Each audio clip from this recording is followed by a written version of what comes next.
Okay, and I think we had this conversation, but I just am never really going to be sure whether we get to talk before these start or not.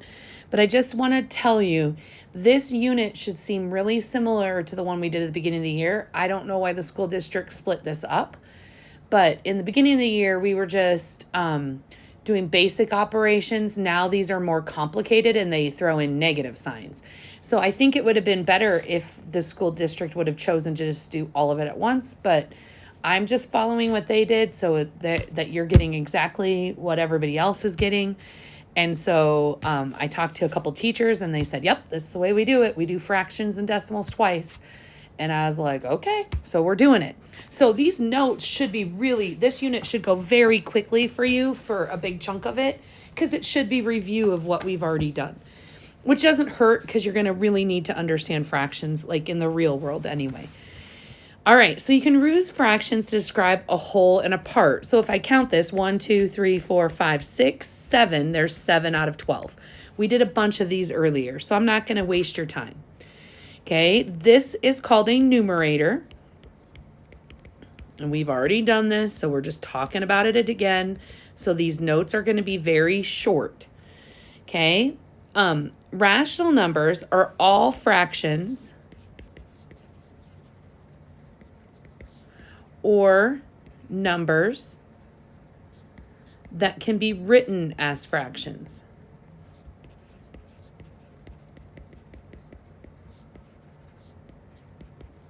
And so we're going to get into that a little bit. So like even the number 4 is a rational number because you can write 4 at like 4/1. Okay, mixed numbers are when you write it, there's one whole and then there's one with 6 total pieces. Okay, and improper is 1, 2, 3, 4, 5, 6, 7 out of 6. These are the same things. If you look at the models, they're exactly the same. Okay, there's times in the world where you're going to want to use mixed numbers. There are times when you're going to want to use improper fractions. So if you remember at the beginning of the year, we just made assumptions you knew all this. So we're just going to kind of blow through a lot of this because we've already done it. Okay, so here I would multiply 5 times, so I have 2 wholes of 5, so there's 10.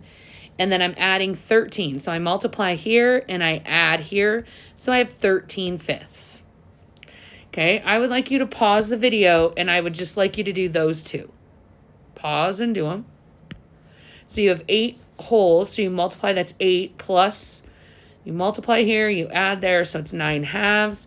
Multiply here, add here, so 21 plus 2 is 23/3. And you were really good at this, so I'm not going to waste your time. Okay? So now sometimes you're going to have, so we're going to skip these because you were good at these, and that's why this chapter is going to feel like we've already done it. And we already have done some of it, but we haven't done all of it.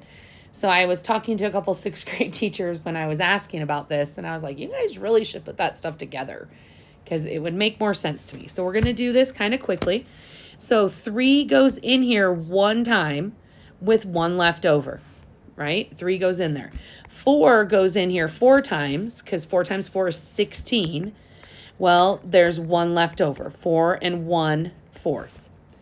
Okay, 9 goes in here once with 4 left over. And you were really good at these when we did them earlier. So I would like you to do these two. Pause the video and do those two. All right, 3 goes into 26 8 times because that's 24, so then there's 2 left over. And 15 goes into 30 twice with 2 left over. So that's writing it in improper form, so just moving back and forth. Okay, and then simplest form. So this doesn't hurt us because this was something when we were doing what we were doing earlier where we were having trouble simplifying. So you got to look at the numbers, and we have our little pink multiplication table. And what goes into 15? Well, I know 1, 3, 5, and 15. What goes into 24? 1, 2, 3, 4, 6, 8, 12, 24. A lot of numbers go into 24. And so if I look at those, what is the biggest number that goes into both of them? 3. So that means I'm going to divide both of these by 3. And so my answer is 5/8. Okay. So if I look at the next one, that's kind of easy to see. The answer is 2. So this is 3/4. Okay. 5/15, 5 goes into both of them.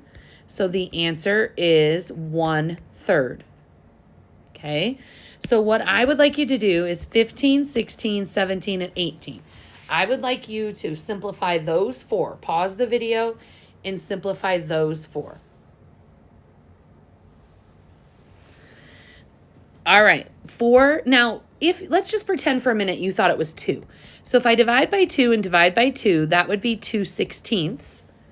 Okay, but 2 still goes into those. So then you would have to divide by 2 and divide by 2 again.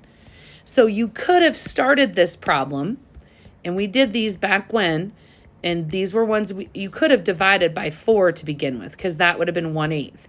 So if you don't notice it, sometimes you just have to keep dividing.